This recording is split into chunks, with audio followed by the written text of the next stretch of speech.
Central government का एक नया प्रपोजल देखा जिसमें वो जो ऑनलाइन जो गाड़ियों का ऐप है, इस गाड़ियों अगर इनमें अगर आप कोई गाड़ी जुड़ी हुई है, कोई ड्राइवर इन कैब ऐप्स के साथ जुड़ा हुआ है, तो गवर्नमेंट उनको पेंशन और उनको और इंश्योरेंस वगैरह के बेनिफिट्स देने जा रही है।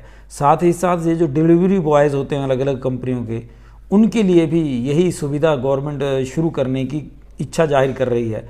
लेकिन मेरी तो ये जानने की इच्छा है कि ये जो प्राइवेट बसों के ड्राइवर हैं, क्या वो भी भारत के नागरिकों में आते हैं?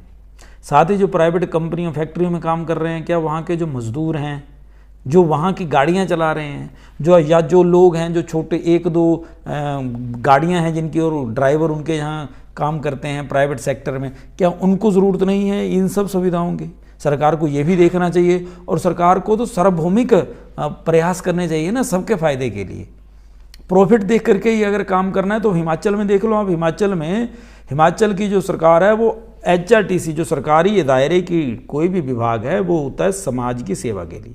तो HRTC का हिमाचल सरकार ने क्या काम किया है, नाम ले लिया कि हिमाचल की जो ट्रांसपोर्ट कॉरपोरेशन है वो घाटे में, इसीलिए हम क्या करेंगे, लोग अगर कोई बैग लेकर के जाते हैं तो उससे हम किराया लेंगे। फेस्टिवल सीजन है, लोग HRTC में बैठेंगे। लेकिन अब क्या कर दिया इन्होंने, क्योंकि किराए इस ढंग से बढ़ाए कि लोग अगर कोई बैग लेकर के जाते हैं उससे किराया लिया जाएगा, तो लोकल रूट्स में अगर थोड़ी बहुत बसेस चलती हैं HRTC की, तो प्राइवेट बसों में लोग बैठे, मतलब खा रहे हैं HRTC का नाम, HRTC का ले रहे हैं चीफ मिनिस्टर, और काम किसका किया जा रहा है, प्राइवेट सेक्टर की बसों का, साथ ही साथ टैक्सी ड्राइवरों का। अगर आप देखो ना, अगर एक बंदे ने 10 किलोमीटर दूर जाना है और उससे आप 80 किलो उसके पास भार है, आप 2 टिकटें काट देंगे, तो इससे अच्छा वो टैक्सी कर लेगा।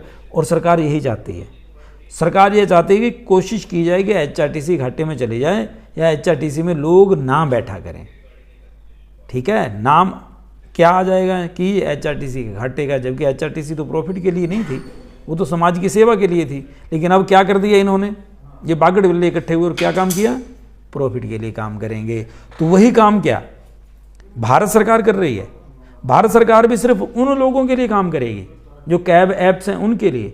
क्या साधारण ड्राइवर्स की जिंदगी नहीं, जो ट्रक ड्राइवर हैं, ट्रैक्टर ड्राइवर हैं, पिकअप ड्राइवर्स हैं, देखना चाहिए इनको। जितने भी हमारे यहाँ सफाई कर्मी हैं जो आउटसोर्स किए गए हैं, आउटसोर्स कंपनियों द्वारा जिनको रखा गया है, ज़्यादातर म्यूनिसिपल कॉरपोरेशन में ऐसा ही है, ठेके पे दिया जा रहा है सब कुछ। तो उन लोगों का जीवन और उन लोगों के परिवार की कोई चिंता नहीं है सरकार को।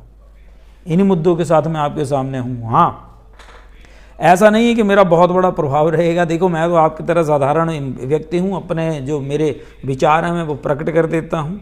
अच्छे लगे बुरे लगे हों आप कमेंट कर सकते हैं, आज़ादी है आप लोगों की। जैसे कनाडा में है, उन्होंने कनाडा वाले भी बोल देते हैं कि खालिस्तानियों को अधिकार है बोलने का, उनकी जो फ्रीडम ऑफ स्पीच है वो खतरे में है कनाडा में। लेकिन हमारे यहाँ तो हर कोई बोल सकता है, आप भी बोल सकते हैं, सब बोलिए, क्योंकि अगर बोलेंगे तभी तो लोकतंत्र जिंदा रहेगा। उसका परिणाम देख लीजिए आप, प्रमाण देख लीजिए आप। कश्मीर में गवर्नमेंट बनी है, वहाँ के लोगों ने चुनी है, और ये आज़ादी के बाद से पहली ऐसी सरकार है जो भारत के संविधान की शपथ लेकर के चुनी गई है। जय हिंद, जय भारत।